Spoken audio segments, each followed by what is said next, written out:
Disasters, both natural and man-made, have the potential to strike anywhere in the world. Earthquakes, floods, hurricanes, pandemics, and other crises can devastate populations, leaving people in dire need of aid. When such disasters occur, the immediate response is critical to saving lives and minimizing suffering. Over the decades, one key player has consistently proven instrumental in responding to these global disasters: the military. But why the military? What is its role, and how does it interact with other organizations in the global disaster relief network? The military's involvement in disaster relief is multifaceted. It is a massive logistical force with the capacity to deploy quickly, bring advanced technology, deliver supplies, and provide medical assistance. But while the military's role is often essential, it is not without challenges or controversies. In this discussion, we'll explore how militaries worldwide engage in disaster relief efforts, their strengths and limitations, and how they work alongside civilian organizations. The history of military engagement in disaster relief goes back centuries, although its formal role has evolved significantly in recent times. Historically, militaries have always been associated with defense and warfare. However, they have been increasingly called upon to perform humanitarian tasks in response to natural and man-made disasters, particularly since the 20th century. One early example is the U.S. military's role after the 1906 San Francisco earthquake, which left the city in ruins and thousands homeless.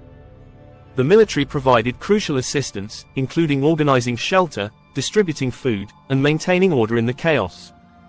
World War II saw the military not only as a combat force but also as a vital logistical entity capable of rebuilding war-torn countries and providing medical and food supplies to displaced populations.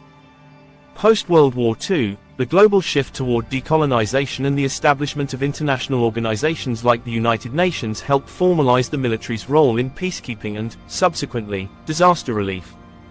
During the Cold War, militaries from both sides of the ideological divide were frequently involved in relief missions, sometimes as part of geopolitical strategy, sometimes as part of genuine humanitarian efforts. In more recent years, military interventions in disaster relief have become routine. From the response to the Indian Ocean tsunami in 2004 to Hurricane Katrina in 2005 and the Haiti earthquake in 2010, military forces have been at the forefront of efforts to save lives, provide security, and facilitate recovery. There are several reasons why the military is often called upon to assist in disaster relief. The key advantages of military involvement include rapid deployment. Militaries, by their very nature, are organized for quick mobilization. When a disaster occurs, time is critical. The military can deploy forces, equipment, and supplies on short notice, often reaching affected areas faster than civilian aid organizations. Military aircraft, ships, and vehicles are essential in transporting supplies to regions with damaged or destroyed infrastructure. Logistical capabilities. Few organizations have the logistical expertise and resources that the military possesses. Moving large quantities of supplies across vast distances, especially in challenging terrain, is a core military function. Militaries can build temporary infrastructure, like airstrips or bridges, restore electricity, and repair damaged transportation routes, all essential tasks in the aftermath of a disaster. Specialized equipment and expertise. The military has access to specialized equipment, such as heavy-lift helicopters, field hospitals, and water purification systems, that are invaluable during disaster relief efforts. In addition, military personnel are trained to operate in high-stress, dangerous, and complex environments, making them well-suited to respond to the chaos and uncertainty that often accompanies disasters. Security and order. Disasters often lead to societal breakdown, with looting, violence, and lawlessness sometimes occurring in the aftermath.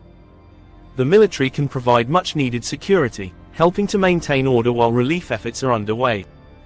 This is especially important when the local government or police forces are overwhelmed or incapacitated by the disaster. Medical assistance. Militaries frequently have highly trained medical teams that can be deployed to provide emergency care to injured populations. They can also set up field hospitals, coordinate medical evacuations, and deliver vital medicines to areas where hospitals and clinics have been destroyed. To understand the military's role in disaster relief better, let's look at a few recent examples where military forces played a critical role in humanitarian assistance. The 2004 Indian Ocean tsunami was one of the deadliest natural disasters in history, killing more than 230,000 people across 14 countries. The devastation overwhelmed local governments and required an unprecedented international response. Militaries from around the world, including those from the United States, Australia, India, and others, played a crucial role in the relief efforts. The U.S. military's Operation Unified Assistance, for example, saw the deployment of over 15,000 personnel, 24 ships, and 90 aircraft to affected regions. They provided food, water, and medical supplies, evacuated survivors, and helped rebuild critical infrastructure. The logistical support and expertise of the military forces involved were instrumental in the initial response and in stabilizing the situation for civilian aid agencies to take over. When a devastating 7.0 magnitude earthquake struck Haiti in January 2010, the country's already fragile infrastructure collapsed. Over 200,000 people were killed, and more than 1.5 million were left homeless. In the aftermath, the Haitian government struggled to coordinate a response, and the international community, including military forces from various countries, rushed to assist. The United States launched Operation Unified Response, sending over 22,000 military personnel to Haiti. The U.S. Navy deployed an aircraft carrier to serve as a base for helicopters delivering supplies, while engineers cleared roads and rebuilt damaged infrastructure. Military medical teams set up field hospitals and treated thousands of injured Haitians. Militaries from Canada, Brazil, and other nations also played significant roles in providing security and logistical support.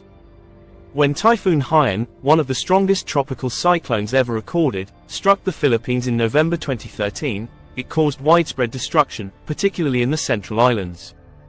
With thousands dead, homes flattened, and entire communities cut off from help, the Philippine government called for international assistance. The U.S. military once again spearheaded a large-scale relief effort, with Operation Damayan. Over 13,000 personnel, along with ships and aircraft, were deployed to the region. The military cleared debris, delivered food and water, set up field hospitals, and helped restore power and communication lines.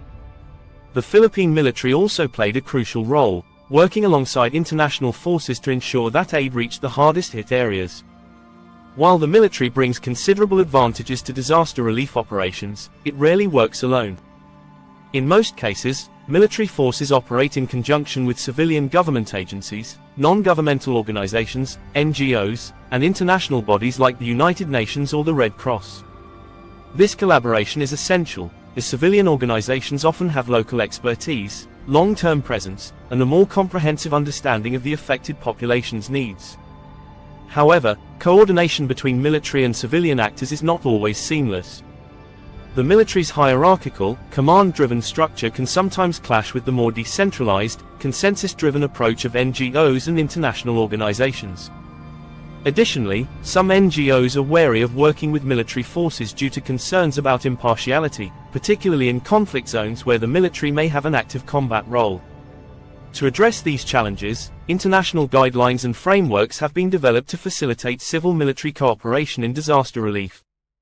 The United Nations Office for the Coordination of Humanitarian Affairs, OCHA, for example, has established protocols that aim to ensure that military assistance is used appropriately and only when civilian capacities are overwhelmed.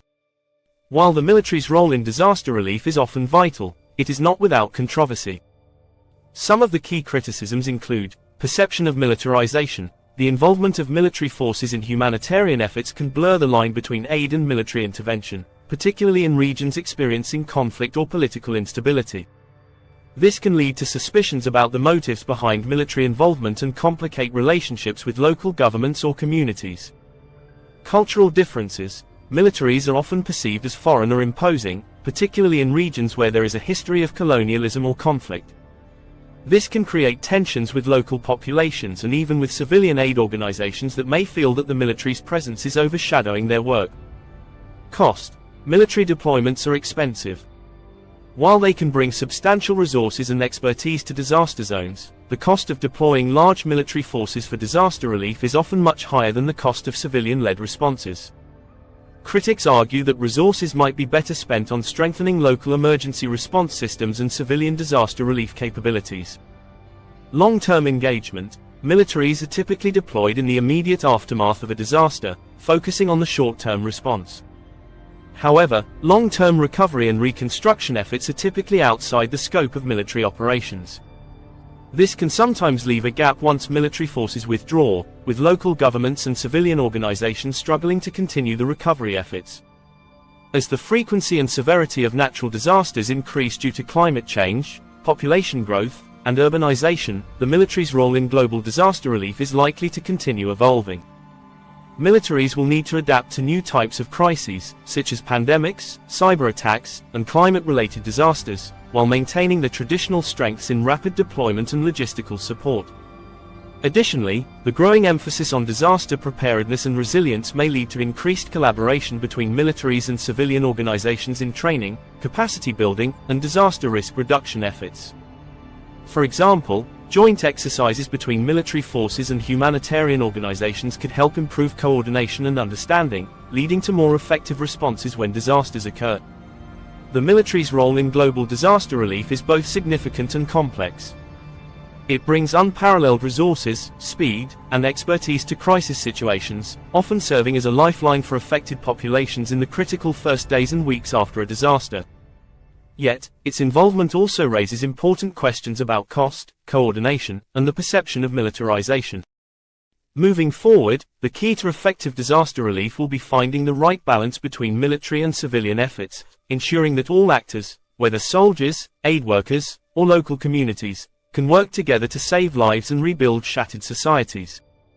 In a world where disasters know no borders, the military will undoubtedly continue to play a pivotal role in the global humanitarian response, but always alongside those who champion long-term recovery and sustainable development.